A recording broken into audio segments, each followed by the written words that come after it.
In 1913, a thriving mining town in Colorado promised wealth beyond imagination. Men arrived believing they could build fortunes overnight, while businessmen competed to buy land at any cost.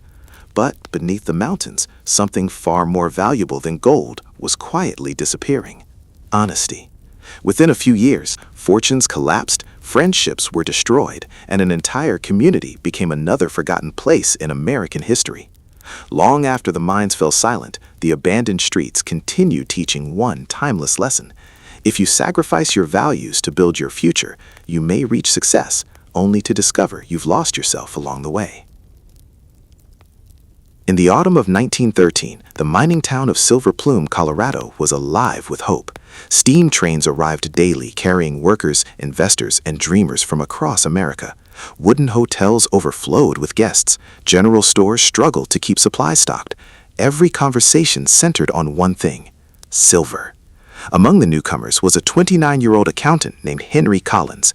Henry had grown up on a small farm in Kansas, where his father taught him that a person's reputation was worth more than any amount of money. A fortune can disappear, his father often said, but your character stays with you.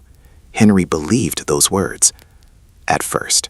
After moving to Colorado, Henry found work for a successful mining company responsible for recording production, payroll, and investor reports. He was respected because he was careful, honest, and intelligent.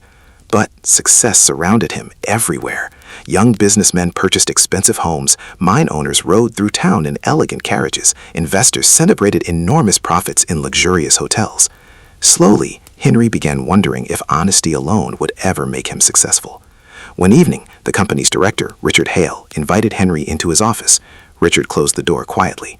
"I need a small favor," he said. He placed several accounting books on the desk. "The investors don't need every detail." Henry looked carefully at the numbers. Production had fallen sharply. Losses were growing. Yet Richard wanted the reports rewritten to make the company appear stronger than it really was.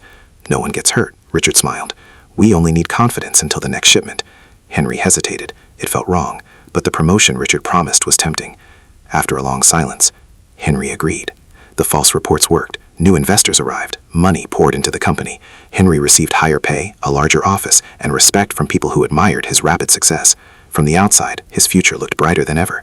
Inside, however, something had changed. Every new report required another lie. Every success depended upon hiding another truth. Soon, Henry stopped noticing the difference. By 1915, several experienced miners began questioning the company's claims.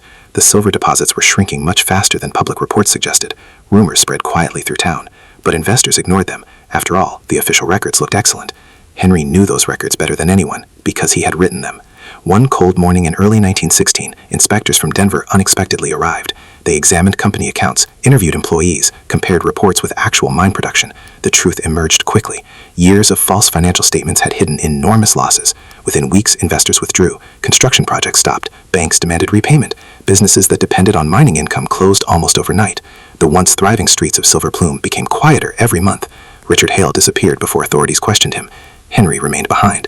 For the first time in years, he walked through empty streets where hotels stood half vacant and shops displayed closed signs in dusty windows. Families packed their belongings onto wagons. Children who once played outside the train station were gone. The booming town that had promised endless opportunity slowly became another forgotten place in the American West. Henry visited the abandoned mining office one final time. Dust covered the desks. Broken windows allowed mountain wind to blow old accounting papers across the floor. He found one of his earliest notebooks.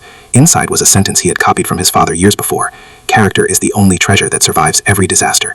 Henry sat silently for a long time. He realized something painful. The company hadn't truly collapsed because the silver disappeared. It collapsed because honesty disappeared first.